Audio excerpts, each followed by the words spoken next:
사도행전 5장 12절부터 16절까지에 의하면 사도들이 가는 곳마다 큰 역사가 일어났음을 알 수 있습니다. 12절에 의하면 사도들의 손을 통하여 민간의 표적과 기사가 많이 일어났다 라고 말할 정도로 사도들이 가는 곳마다 손을 들 때마다 참 많은 표적과 기사가 일어났음을 알 수 있습니다.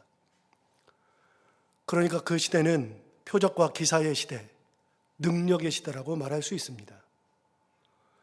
그렇게 되니까 일반 사람들이 함부로 예수 믿는 사람들을 비난하지 못했고 그 모임에 함부로 참여할 수 없다고 생각할 정도로 당시 예수 공동체는 영적 권위를 가지고 있던 그런 시대였습니다. 예수 믿는 사람들의 영적 권위는 대단한 것이었습니다. 그러면서도 일반 사람들이 예수 믿는 사람들을 엄청 칭찬까지도 했었습니다. 그러자 예수를 믿는 사람들의 수가 자꾸만 늘어갔습니다. 사도들의 손을 통한 놀라운 기적이 일어났고 성도들은 그에 맞는 신앙인으로서의 영적 삶을 살았고 일반 백성들이 사도들의 영적 권능과 성도들의 영적 삶을 잘 알고 있었기에 박수까지 쳐주고 칭찬까지 했었던 그 시대. 15절과 16절을 보시면 이렇게 나옵니다. 심지어 병든 사람을 메고 거리에 나가 침대와 요 위에 누이고 베드로가 지날 때 혹 그의 그림자라도 누구에게 덮일까 바랐다. 많은 사람들이 병든 사람들을 데리고 거리에 나갔습니다. 침대와 요 위에 눕힌 채 나갔습니다. 베드로가 지날 때 그림자라도 덮일까 생각할 정도였습니다. 그렇게 그림자라도 덮일까 하고 바라고 나갔을 때 16절 예루살렘 부근에 수많은 사람들도 모여 병든 사람과 더러운 귀신에게 괴로움 받는 사람을 데리고 나와서 다 나음을 얻으니라. 그 시대는 안수기도 하고 축사를 해서 능력이 나타나는 시대이기도 했지만 일반 백성들의 마음이 사도들에게 가면 기적이 일어난다는 것을 그렇게 마음으로 고백하던 시대였습니다. 그래서 직접 고쳐달라고 말은 하지 못했지만 베드로의 그림자라도 덮이면 나올 수 있겠다는 믿음을 가지고 그렇게 한 것이었고 그 믿음을 가지고 나오던 사람들이 한둘이 아니었고 예루살렘 부근에 수많은 사람들도 모여 병든 사람과 더러운 귀신들에게 괴로움 받는 사람을 다 데리고 나왔고 그렇게 나온 사람은 다 나음을 얻었다 라고 말할 정도였습니다. 그렇게 하기만 하면 다 낫는 놀라운 영적 권능이 살아있던 시대였죠. 이것이 영적 권능을 가진 사도들의 시대, 초대교회의 모습이었습니다. 그런데 이 시대는 이런 영적 권능에 의한 시대라는 것 외에 중요한 것이 하나 더 있습니다. 사도들이 가는 곳마다 놀라운 기적이 나타나고 사람들이 사도들의 주변에 몰려들고 그렇게 능력이 나타난 시대였는데 또 한 가지 더 중요한 것은 이 시대는 핍박이 최고였던 시대였다는 겁니다. 실제로 이런 능력이 나타난 것이 사실이지만 그런 사도들 역시도 이 핍박으로 인해서 순교의 길을 가야만 했었습니다. 순교까지는 아니라 할지라도 엄청난 핍박을 받았던 것이 사실입니다. 제가 아까 5장 12절부터 16절까지의 말씀을 통하여서 이런 이야기를 했었는데 곧바로 17절에 들어서면서 모든 분위기가 바뀝니다. 17절, 18절을 보면 이렇게 되어 있습니다. 대제사장과 그와 함께 있는 사람, 즉 사두개인의 당파가 다 마음의 시기가 가득하여 일어났다. 사도들이 그렇게 기적을 행하였을 때 대제사장과 그와 함께 있는 사람들, 즉 사두개인들의 당파들이 한마음이 되어서 마음의 시기가 가득해서 그들이 분연히 일어났다. 18절에 의하면 사도들을 잡아다가 옥에 가두었다. 종전까지만 해도 12절부터 16절까지만 해도 사도들의 영적 권능, 성도들의 영적 삶, 백성들의 칭송이 이어지던 그런 시대. 예수 믿는 것이 엄청난 감동이요 기쁨인 것 같았는데 그래서 사도들에게는 누구도 함부로 할 수 없을 것 같았는데 17절이 되면서 갑자기 그 반대의 상황이 전개되죠. 사실 사도라는 것은 성도들의 입장에서야 예수님의 일꾼이요 성도들을 이끄는 지도자의 직분이기에 존경과 사랑을 한 몸에 받는 그런 분들이었지만 예수를 믿지 않던 당대 종교 지도자들의 입장에서야 당장이라도 없애야만 하는 암덩어리와 같은 존재들이었고, 당시 세상 권력은 사도들이 아닌 당대 지도자들이 가지고 있었기 때문에 그들 마음대로 사도들을 옥에 가둘 수 있었습니다. 우리는 그렇게 생각하기 쉽습니다. 사도들이 옥에 갇히면 나오면 되지. 능력이 있는데. 그렇게 사도들이 옥에 갇혔으나 사도들이 거기서 나온 거 아닙니다. 심지어는 12장에 들어서면서는 예수님의 12제자 중에서 가장 사랑받던 야고보가 순교하는 일이 벌어졌습니다. 사도들은 순교의 길을 가야만 했었습니다. 능력은 능력이었고 핍박은 핍박이었습니다. 뭔가 이상하지 않습니까? 뭔가 혼란이 오지 않습니까? 사도들은 이런 상황에 대해서는 어떤 생각을 가지고 있었을까요? 다행히도 추측이 아닌 그들의 마음을 정확하게 알 수 있는 힌트가 성경에 나옵니다. 사도들은 어떤 마음을 가지고 있었을까요? 29절을 보면 이렇게 말합니다. 베드로와 사도들이 대답하여 이르되 사람보다 하나님께 순종하는 것이 마땅하니라. 옥에 가두고 신문하던 그들에게 사도들이 이야기합니다. 사람보다 하나님께 순종하는 것이 마땅하니라. 사도들을 옥에 가두고 협박을 했고 그 협박에 굴복해야만 하는데 놀랍게도 사도들은 그 협박에 굴하지 않았습니다. 왜요? 능력이 많아서요? 기적을 행해서요? 그런 건 아무 상관없습니다. 죽음이 앞에 있는데요.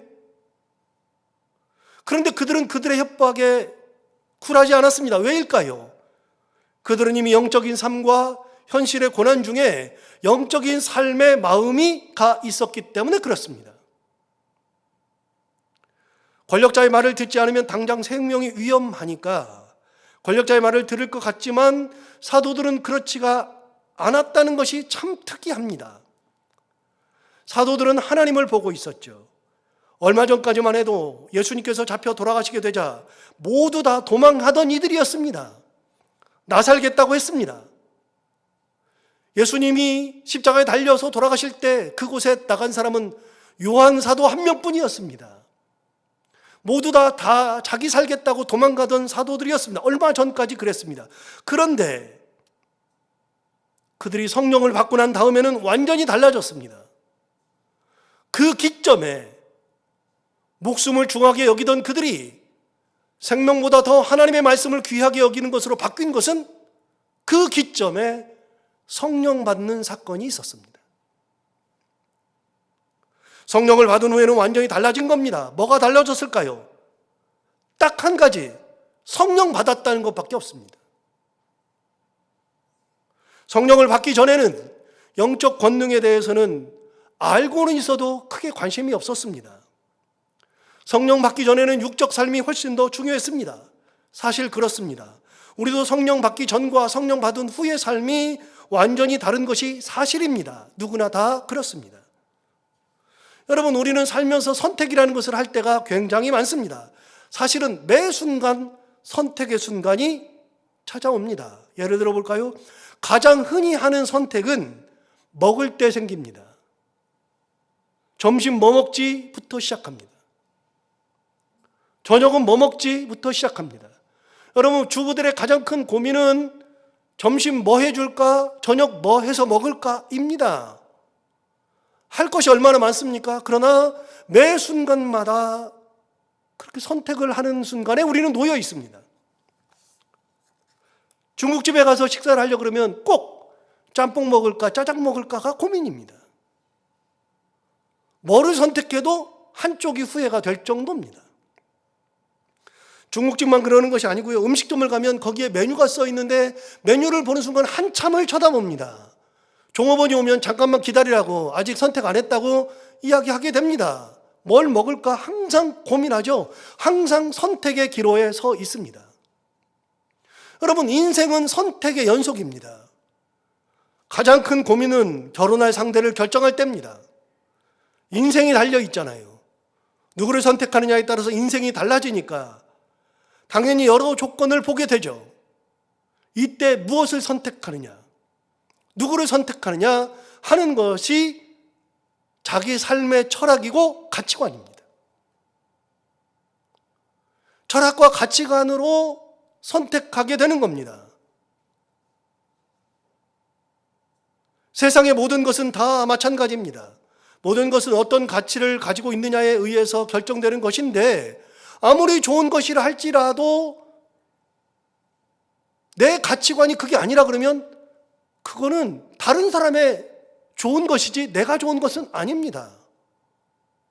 아무리 사람들이 안 좋다 그래도 내 가치관이 그것이 좋다고 말하면 다른 사람들의 가치관은 아니라 할지라도 나에게는 좋은 겁니다. 여러분, 사람들은 내 앞에 있는 것들을 선택할 때 무엇으로 선택하는가 하면 나의 철학, 나의 가치관, 그걸로 선택하는 겁니다. 성령을 받기 전에는 당연히 영적인 것은 이순이었습니다. 내 가치관이 그러니까요. 분명 예수님의 제자로 살았으니 영적인 것을 무시하지도 않았고 모르지도 않았습니다. 당연히 중요하다고 생각은 했지만 그거보다 더 중요한 것은 내 생명이었습니다. 그러니 살기 위해 예수님을 부인하기도 하고 저주하기도 하고 맹세까지도 했습니다. 십자가 밑에 따라가는 것도 어려운 일이었습니다. 예수께서 돌아가셨을 때는 유대인들이 자기들을 죽일까 봐 너무나도 무서워서 어디 움직이지도 않고 제자들끼리 한 곳에 모여서 자기들이 모인 곳에 문을 꽁꽁 걸어 잠그고 있으면서도 없는 척 살기 위해서 그렇게 해야만 했었습니다. 그들에게 일단 사는 것은 너무나도 중요한 문제였습니다. 그런데 성령을 받고 나니까 일순간에 바뀐 겁니다. 생명보다 더 중요한 것이 생겼습니다. 하나님이었습니다. 설명하지 않아도 우리는 다 아는 얘기입니다. 성령을 받고 나니까 가치관이 달라진 겁니다. 중요한 것이 달라졌습니다.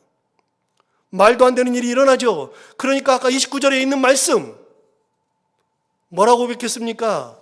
29절에 베드로와 사도들이 대답하이르되 사람보다 하나님께 순종하는 것이 마땅하니라. 맞아도, 옥에 갇혀도, 죽음 앞에 서 있어도 사람보다 하나님의 말씀을 듣는 것이 더 중요하게 가치관이 바뀌었습니다. 저는 이 고백이 진짜 이해가 되는 것이 과거의 나와 현재의 나는 사뭇 다릅니다. 이미 고백을 했지만 저는 과거에 선교사로 가라는 부르심을 받았습니다. 그런데 그때는 선교사로 나가는 것이 인생의 낭비라고 생각이 들었고, 내가 거기 나가서 인생을 이렇게 살다가 가야 되나? 진짜 말도 안 되게 그렇게 생각하고서 온몸으로 거부했습니다. 지금은 어제도 아내랑 똑같은 얘기했는데 부르심이 있으면 나갈 수 있겠다. 하나님이 부르시는 곳에 가는 거지. 제가 많이 바뀌었습니다.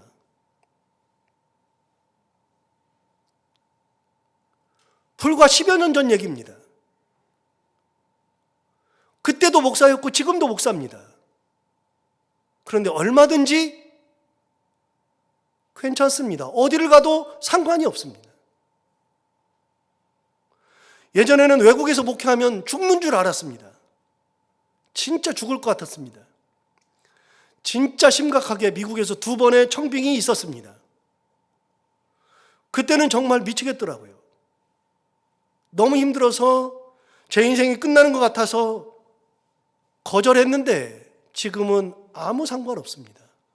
하나님이 보내시는 곳에 가는 거고, 인생 한 번 살다 가는 것이고, 하나님의 은혜대로 살다 가는 것이고 우리가 죽는 것은 정해진 것인데 너무 내 중심으로만 생각하고 나의 삶만 귀중하게 생각했더니 10여 년 전에 그렇게 온몸으로 다 거부했습니다.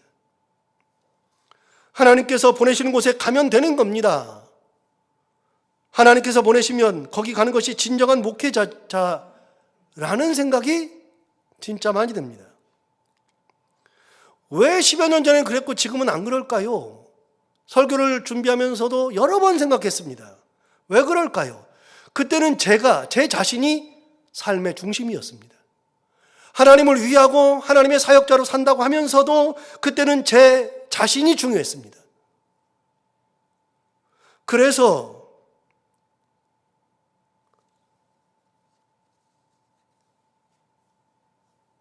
모든 것을 몸으로 거부했습니다.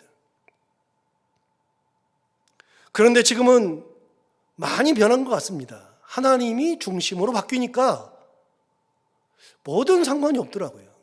괜찮더라고요. 남들이 뭐라 하든 그것은 중요하게 하지 않게 되어 갑니다. 요즘은 마음이 참 편해집니다. 그래서 사도들처럼 버리는 것에 대해서 참 많이 생각합니다. 버리는 것. 가지는 것을 생각하던 제가 어느 순간부터는 버리는 것을 생각하고 있습니다. 하나님의 뜻이라면 뭐든 상관없습니다. 저는 옛날에 미래를 굉장히 많이 생각했거든요. 내 미래는 어떻게 될까? 내 노후는 어떻게 될까? 요즘은 그런 생각 별로 안 합니다. 그냥 주어진 삶 열심히 살고 나중에라도 하나님께서 주어진 인생길 가면 되는 거지. 그래서 이제는 버리는 것을 별로 어렵지 않게 생각하는 때가 되었습니다. 다 버릴 수도 있겠다. 다 그만둬도 되겠다. 지금은 하나님이 중심이 되니까 생각이 바뀌어요. 가치관이 바뀌어요. 여러분, 대제사장과 사두개인들이 마음이 일치가 되어서 사도들을 공격하고 했는데 사도들이 죽음의 위협에 있어서 죽을 것 같고 얼마 전까지만 그러던 그들이 일순간에 싹 변해서 하나님의 말씀을 듣는 것이 사람의 말을 듣는 것보다 더 중요하다. 나는 하나님의 말씀을 듣겠다라고 이야기하는 거 이해가 됩니다. 하나님이 중심이면 그렇게 되는 겁니다. 편한 겁니다. 여러분, 성령을 받으면, 성령의 은혜가 임하면 그렇게 바뀌는 겁니다. 아무리 말을 해도 그들은 하나님의 말씀에 귀를 기울이지 사람의 눈치를 보지 않았습니다. 그러자 사도들이 그런 반응을 보이자 대제사장들과 사두개인들이 어떻게 했을까요? 33절을 볼까요? 33절에 보면 그들이 듣고 크게 노하여 사도들을 없이 하고자 했다. 당대 대제사장과 사두개인들은 최고 권력자니까 그 권력을 이용해서 모든 것을 해결하려고 했을 것이 당연했을 것이고, 그래서 그들은 자기 권력을 가지고 사도들을 죽일 수 있었습니다. 죽이려고 했습니다. 얼마든지 죽일 수 있습니다. 그런데 이때 바리새인 중에 가말리엘이 등장합니다. 참고로 가말리엘은 22장 3절에서도 등장하는데요. 사도행전 22장 3절에 의하면 사도 바울이 자기의 삶에 대해서 고백할 때 이렇게 고백했습니다. 나는 유대인으로 길리기아 다소에서 났고 이 성에서 자라 가말리엘의 문화에서 우리 조상들의 율법에 엄한 교육을 받았다. 그러니까 사도 바울은 가말리엘의 문화생이었습니다. 가말리엘 문화에서 자랐습니다. 그만큼 가말리엘은 대단한 사람이었습니다. 그 가말리엘이 성경에 2번 나오는데 오늘 보는 사도행전 5장에 그리고 사도행전 22장에 가말리엘이라는 사람이 2번 등장합니다. 가말리엘이 사도들을 죽이려고 했던 대제사장들과 사두개인들에게 분연이 일어나서 이야기하는 내용이 쭉 나옵니다. 나오는데 다 볼 필요는 없고요. 38절에 의하면 이제 내가 너희에게 말하노니 이 사람들을 상관하지 말고 버려두라. 이 사상과 소행이 사람으로부터 났으면 무너질 것이요 만일 하나님께로부터 났으면 너희가 그들을 무너뜨릴 수 없겠고 도리어 하나님을 대적하는 자가 될까 하노라. 여러분, 가말리엘이 얼마나 현명한 사람이냐면 가말리엘도 종교 지도자입니다. 그런데 다른 사람들이 사도들을 죽이려고 했을 때 이야기하는 겁니다. 이 사람들을 상관하지 말고 내버려 두라. 뭐라고 떠들든지 놔둬봐라. 이 사상과 소행이 하나님께로부터, 사람으로부터 났으면 무너질 것이고 하나님께로부터 났으면 너희가 무너뜨릴 수 없을 것이다. 하나님으로부터 났는데 너희들이 사도를 죽이면 너희가 하나님을 대적하는 것이다.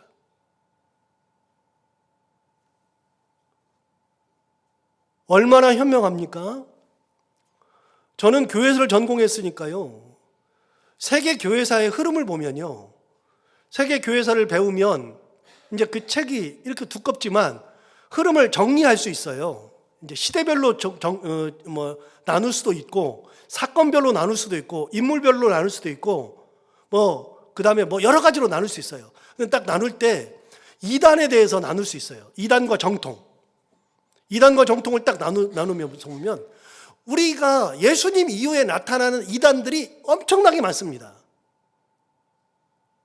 몬타니즘, 그리고 영지주의, 우리가 알고 있는 이단들이 지금 흉행하는 이단들이 당대에도 나타났었습니다. 진짜 많습니다. 그들이 200년, 300년 동안 엄청나게 크게 번성하다가 어느 날 갑자기 싹 다 사라졌습니다. 이단들은 어느 날 갑자기 싹 다 사라집니다. 이단에 빠지는 사람들은 그게 대단한 것인 줄 알고 가는데 가서 보면 어느 날 갑자기 시간이 오래 걸려도 싹 사라집니다. 제가 그래서 이 말씀을 이해합니다. 하나님께로부터 났으면 무너지지 않을 것이요 사람에게서 나면 무너질 것이다. 가말리엘의 말에 저는 전적으로 동의합니다. 그래서 지금의 이단도 창궐해도 시간 지나면 싹 다 없어질 겁니다. 저는 그 하나님을 믿습니다. 여러분 보세요. 통일교 지금 춘천 가는 고속도로 타고 가다 보면 오른쪽으로 그냥 크게 통일동산을 만들죠. 옛날에 가평에다 만들었는데 지금도 그쪽이긴 한데 산에다가 어떻게 그걸 허가를 받았는지 산을 다 헐어버리고 어마무지하게 큰 통일동산을 만들고 있습니다. 왕국을 만들고 있죠. 그래도 옛날의 통일교가 아닙니다. 전도관, 박태선이 했던 전도관, 이제는 거의 전도관을 이야기하는 시대가 아닙니다. 신천지 얼마 전까지만 해도 얼마나 대단했습니까? 그러나 신천지도 얼마 안 남았습니다. 전능신교, 여러분 많은 이단들이 창궐 하는데 딱 하나만 알면 돼요. 정통에서는 예수님 외에는 아무것도 중요하지가 않습니다. 예수님이 주인이고 하나님 외에는 아무것도 이야기하지 않습니다. 사람을 내세우지 않습니다. 목사가 나서면 이단입니다. 다 사라졌습니다. 이것도 저는 다 사라질 거라고 믿습니다. 말하잖아요. 가말리엘이 얼마나 훌륭한 말을 했습니까? 사람에게서 났으면 무너질 것이요 만일 하나님께로부터 났으면 너희가 그들을 무너뜨릴 수가 없다. 하나님 걸 어떻게 무너뜨립니까? 도리어 하나님을 대적하는 자가 될까 하노라. 기가 막힌 말을 했죠. 여러분, 하나님께로부터 나면은 무너뜨릴 수 없습니다. 사람에게 나면 다 무너집니다. 실제가 그렇습니다. 하나님의 뜻이라면 당연히 이루어질 것이죠. 하나님의 뜻이 아니라면 성공하지 못할 겁니다. 에스더를 보십시오. 당대 최고 권력자였던 하만은 에스더의 삼촌이었던 모르드게를 죽이고 싶어서 별수를 다 썼습니다. 그리고 그 계획은 성공하는 것 같았습니다. 얼마나 성공의 확신이 있었는지 하만은 유태인들을 다 학살할 날을 받았습니다. 12월 13일 학살할 날을 딱 받았습니다. 그걸 받을 때 어떻게 받았습니까? 무당에게 가서 받았는데 그 날짜를 이렇게 넣어놓고서 제비를 뽑았습니다. 제비를 뽑았는데 12월 13일이 뽑혔습니다. 제비 뽑은 날이 언제냐면 1월 13일입니다. 딱 11개월 후에 유대인들을 전부 학살할 계획을 세웠습니다. 그리고 왕도 거기에 동의하는 것 같았습니다. 그래서 그 뽑은 거를 뭐라 그러냐, 히브리어로 뽑는다는 것을 부르라고 합니다. 부르. 그래서 뽑았습니다. 그 날짜를 뽑았습니다. 부르를 했습니다. 12월 13일이면 다 학살하게 되었습니다.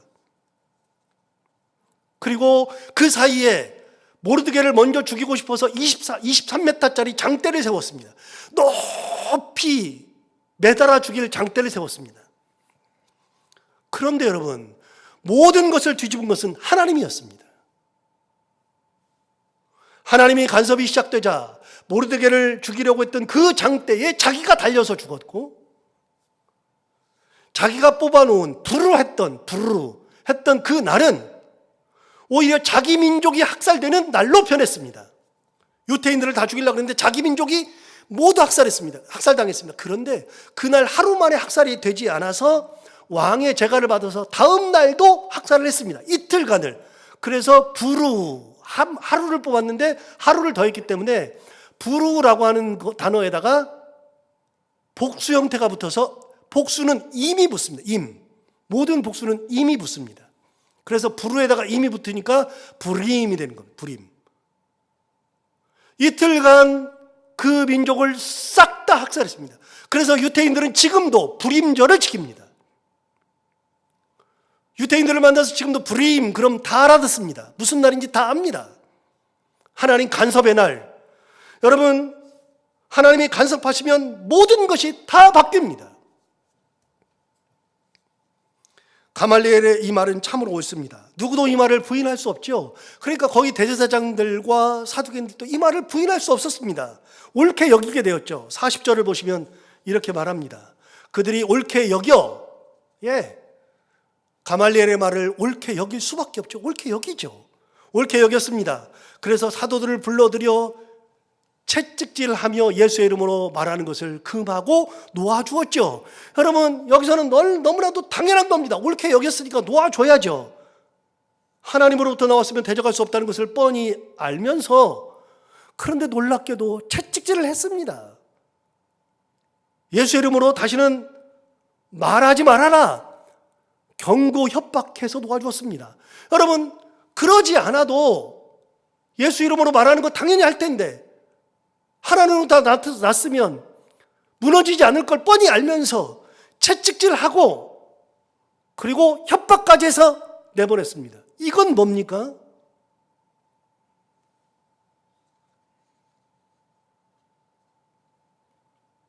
그런데 이런 과정을 다 겪은 사도들은 어떠했을까요?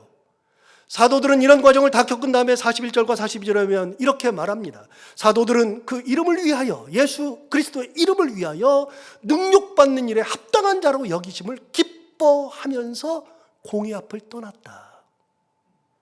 다시요. 사도들은 그 이름을 위하여 능욕받는 것 일에 합당한 자로 여기심을 기뻐하면서 공의 앞을 떠났다. 참 놀라운 고백이 나오는데요. 이런 일을 당하면서도 사도들은 이렇게 예수 그리스도를 위하여 능욕받는 일이 합당한 자로 여겼다는 겁니다. 능욕받는 게 합당한 자로 여겼다. 그래서 기뻐했다. 여러분, 분명 말도 안 되잖아요. 말이 안 되잖아요. 잘못한 것이 전혀 없는데, 그런데도 감옥에 갇혔고 매를 맞았습니다. 진짜 억울했죠. 그런데도 이렇게 능욕받는 것이 당연한 거라고 여겼던 겁니다. 그래서 기뻐했다는 거죠. 반대로 생각해 볼까요? 여러분, 이렇게 억울하면 짜증나잖아요. 불평이 생기기 마련이고, 내가 왜 이런 대접을 받는가 하고 이런 것 안 하면 되잖아요. 나 그만해! 안 하면 되잖아요. 그냥 뭘 해도 먹고 살 수 있잖아요. 그런데 그렇게 하지 않았다는 겁니다. 사도들은 먹고 사는 것이 중요한 것이 아니라 성령 받은 이후에는 예수 그리스도의 이름을 위한 삶이 중요한 걸로 바뀌었다는 겁니다. 여러분, 사도니까 이렇게 당하는 겁니다. 사도니까요. 일반인으로 살 때야 이런 일을 왜 당합니까? 사도로 부르심을 받았으니까 이런 일을 당하는 것이죠. 그래서 사도들은 이렇게 능력받는 것이 당연한 거라고 여기고 기뻐하면서 떠났다는 겁니다. 이것이 사도의 정체성이고 사도의 사명이었던 겁니다. 여러분, 시간을 쭉 앞으로 당겨서 오늘 우리 교회가 창립 46주년을 맞이합니다. 여러분, 교회가 뭘까요? 교회는 신학적으로 설명을 하면 원래 뜻은 밖으로 불러 모으다 이 뜻입니다. 밖으로 이렇게 그곳에 있는 사람들을 밖으로 불러가지고 모았다는 게 교회라는 뜻입니다. 무슨 뜻입니까? 죄악된 세상에서 죄악의 발을 담그고 죄악된 일을 하던 사람들을 다 끄집어내가지고 예수 그리스도 은혜로 구별해서 따로 세우는 게 교회라는 겁니다. 성결하게 그들과는 딴 세상 사람들로 만들어준 게 교회입니다. 사도들과 똑같죠. 예수 그리스도를 주로 고백하는 성도 한 사람 한 사람이 교회입니다. 여러분, 우리는 개인이 다 교회입니다. 그 개인들이 예수 그리스도를 주로 고백하는 사도들과 같이 주로 고백하고 예수 믿는 사람들은 따로 세상에서 구별된 사람들로서 구별되어서 하나님을 고백하는 사람들이 교회인데, 교회와 교회가 만나서 우리가 하나의 공동체인 교회를 만들었죠. 그러므로 여러분, 우리는 교회 공동체로 사는 겁니다. 하나님께서 우리를 따로 불러 세운 공동체. 세상 사람들과 똑같은 생각을 하고 똑같은 가치관을 가지고 살아가는 사람들이 아니라 우리는 사도들과 같이 구별된 사람들, 세상의 어떤 위협과 어려움과 고난과 역경 속에서도 하나님을 바라보며 하나님의 은혜로 사는 공동체들, 이게 교회입니다.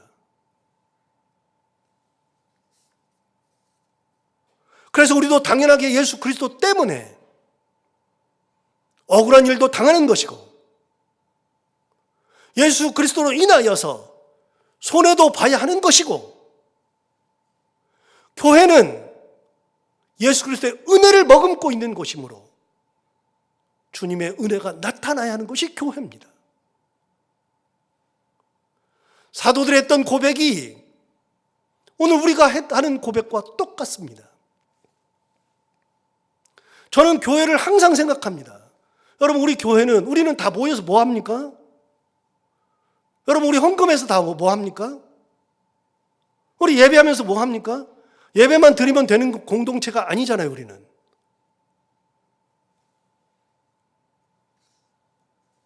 (42절을) 보시면 이렇게 말합니다. 그들이 날마다 성전에 있든지 집에 있든지.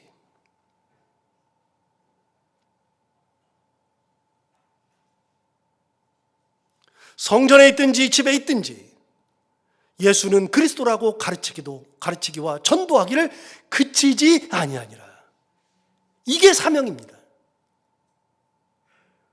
교회는 예수 그리스도의 삶을, 예수 그리스도의 은혜를 가지고 살아가는 공동체, 그리고 그 예수 그리스도를 전하는 공동체, 주님의 은혜가 나타나는 공동체.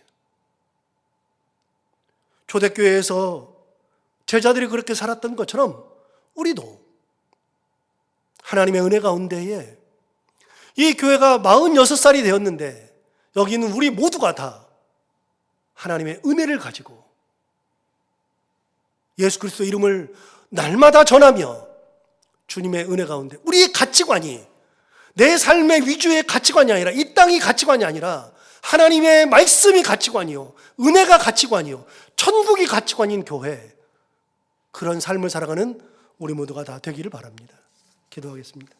하나님 아버지, 초대교회를 보면서 우리는 귀한 은혜를 바라봅니다. 하나님, 우리를 기억하시고 은혜 가운데 함께 하시고 주의 크신 권능으로 우리를 지키시고, 특별히 우리 교회가 46주년을 맞이했는데 하나님 아버지 인도하셔서 이 교회가 앞으로 영원토록 하나님의 이름을 만방에 선포하며 주님의 은혜 가운데 살아가는 귀한 교회, 그리고 성도들이 다 되게 하여 주옵소서. 예수님 이름으로 기도하옵나이다.